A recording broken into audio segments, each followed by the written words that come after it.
पहलगाम येथे झालेल्या दहशतवादी हल्ल्यानंतर अनेकांच्या मनात खरं तर धास्ती आहे।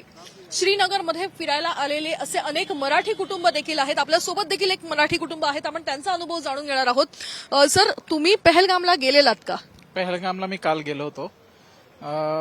पहलगामच्या बैसरन व्हॅलीमध्ये आम्ही जस्ट काही मिनिटं आधी तिथे होतो आणि आम्ही खाली आलो आणि त्यानंतर कळालं की वरती असं काहीतरी झालंय। त्यावेळेस असं सिच्युएशन वेगळीच होती, शब्दात वर्णन करण्याजोगी नाहीये, पण जस्ट आम्ही खाली आलो आणि कळालं की वरती हल्ला झालेला आहे। पण तुम्ही काही वेळापूर्वीच तिकडे होतात, एक टेन्शन आलं होतं, काय नेमकं वाटतंय सध्या आता? कारण तुम्ही अर्धा तास अगोदर तिकडे होतात, मात्र आज तुम्ही वेगळ्या दिशेला आहात। अनेक पर्यटक त्या ठिकाणी अडकले, अनेक पर्यटकांचा दुर्दैवी मृत्यू देखील त्या ठिकाणी झालेला बघायला मिळाला।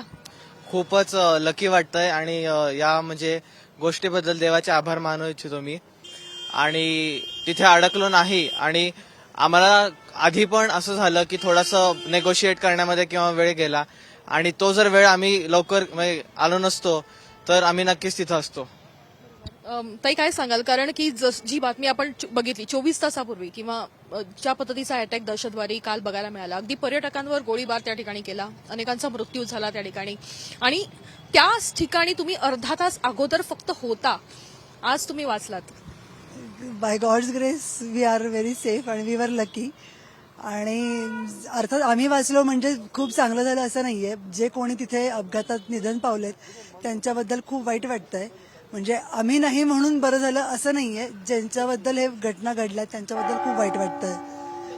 आणि मुलांना घेऊन तुम्ही अगदी त्या ठिकाणी होतात? आम्ही होतोच तिथे आणि आम्ही उतरत असताना खूप छोटी छोटी मुलं घोड्यावर जाताना मी बघितली आहे। म्हणजे मला त्यांच्याबद्दल खूप वेळा विचार येऊन गेला की होप्स होते सगळ्या फॅमिलीज एकदम सेफ असतील।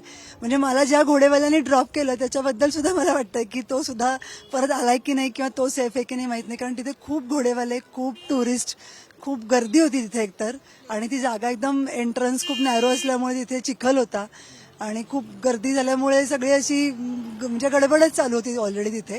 आता आलं नसेल का अनेकांना? कदाचित असं झालं असेल किंवा ते चिखल्यामुळे बरेच जण घसरले असतील, पडले असतील। म्हणजे तो एक वेगळाच प्रकार काहीतरी अजून तिथे घडला असणार आहे, ज्याच्यामुळे सुद्धा लोक जखमी झाली असतील। सर, बघायला गेलं तर त्या ठिकाणी खूप सारे पर्यटक होते, पण असंही म्हटलं जाते की सुरक्षा रक्षक त्या ठिकाणी नव्हते, तर होते की नव्हते नेमके सुरक्षा रक्षक? सुरक्षा रक्षक नव्हते, पण गेटवरती अधिकारी होते। तिकीट कलेक्शन सेंटर होतं, तिकीट घेण्यासाठी सेंटर होतं आणि तिकीट चेक करण्यासाठी पण दारावरती लोक होती। त्यामुळं ते सोडून इतर सुरक्षा रक्षक नव्हते।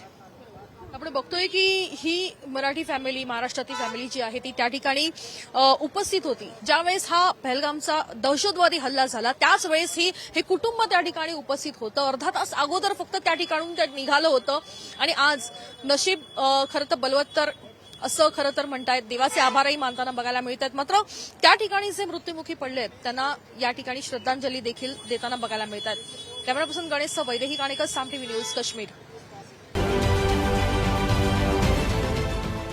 देश विदेशातील प्रत्येक घडामोडींचे लाईव्ह अपडेट मिळवण्यासाठी आता साम टीव्हीच्या सर्व सोशल मीडिया प्लॅटफॉर्मला लाईक, फॉलो आणि सबस्क्राईब करा। तसंच सर्व नोटिफिकेशनसाठी बेल आयकॉन प्रेस करायला विसरू नका।